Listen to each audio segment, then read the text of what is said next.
అలాగే మరి ప్రవీణ్ పగడాల గారి యొక్క విషయాన్ని గుర్తు చేస్తూ ఉంటే మరి ఆయనను యాక్సిడెంట్ అయిందని ప్రకటించినటువంటి ఈ యొక్క పోలీస్ వ్యవస్థ మరి ఆయన ల్యాప్టాప్ కానీ ఆయన ఫోన్ కానీ మరి మీరు ఎందుకు దగ్గర పెట్టుకున్నారు?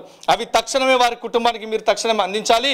పోస్టుమార్టం రిపోర్టు ప్రజలకు అనుకూలమైనటువంటి సంతృప్తికరమైనటువంటి పోస్టుమార్టం రిపోర్టు మీరు పబ్లిక్ వేదికగా ప్రకటించి ప్రజలకు సందేశాలు తీర్చే విధంగా మీరు ఒక ప్రెస్ మీట్ ఏర్పాటు చేయండి. అది ప్రజలకు అనుకూలమైన విధంగా చేసినప్పుడే ప్రజలకు ప్రభుత్వం పైన పోలీసు వ్యవస్థ పైన నమ్మకం వస్తుందన్న విషయాన్ని కూడా గుర్తు చేస్తూ ఉన్నాం. ప్రవీణ్ పగడాల గారి విషయం ఇప్పటికీ అయిపోయిందని మాత్రం అనుకోవద్దు.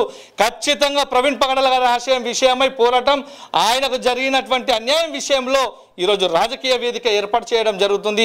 ఈ రాజకీయ వేదికనే రేపు ఆయన యొక్క జరిగిన అన్యాయం విషయం ఇంకెంతో మంది దళిత బడుగు బలిగిన వర్గాలకు జరుగుతున్న అన్యాయాన్ని కూడా బయట పెట్టడానికి ఈ యొక్క వేదిక వస్తుంది. ప్రజలారా గుర్తుపెట్టుకోండి. ప్రవీణ్ గారి యొక్క మరి ఆయన మరణ వార్త విన్న తర్వాత ఆయన బాడీ దగ్గర ఆయన తల దగ్గర ఉండి ఆ రోజు నేను నోట్లోంచి బ్లడ్ వస్తున్నా కంట్లోంచి బ్లడ్ వస్తున్నా ప్రతి విషయాన్ని తూడుస్తూ ఆయన దగ్గర ఉన్నటువంటి వ్యక్తిని మీకు చాలామంది గుర్తొస్తుంది. కెమెరా ముందు చూస్తే ప్రతి విషయంలో నేనే ఉంటాను. ఆ విషయంగా నేను ఎందుకు మౌనం ఉన్నానంటే ఈరోజు మా వాళ్ళు ఎంతోమంది డిబేట్లలో మాట్లాడుతున్నారు, ఎంతోమంది ఈ మా క్రైస్తవుల పరంగా మరి ప్రవీణ్ గారి పరంగా ఎన్నో ర్యాలీలు పోరాడుతున్నారు. కానీ ప్రభుత్వాల నుంచి సరైన నిర్ణయం ఇప్పటిదాకా రాలేదు.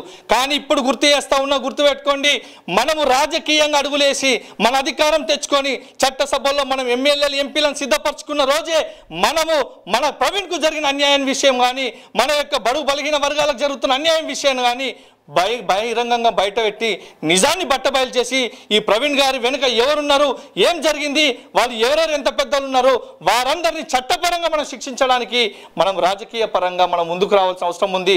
దీనికి ముఖ్యంగా యువత మద్దతు రండి, సపోర్ట్ రండి. క్రిస్టియన్ పరంగా ఈరోజు క్రిస్టియన్ పొలిటికల్ పార్టీ సాధించడానికి నాకు బయట నిజంగా ఎన్ఆర్ఐలు కూడా చాలామంది ఫోన్ చేశారు. కాబట్టి గుర్తుపెట్టుకోండి, మనం వ్యవస్థ స్టార్ట్ చేసిన తర్వాత దేశంలో బలమైన మూడవ వ్యవస్థగా మనం సిద్ధం చేయడానికి ప్రతి ఒక్కరు చైతన్యం కావాలని తెలియజేస్తా ఉన్నాను.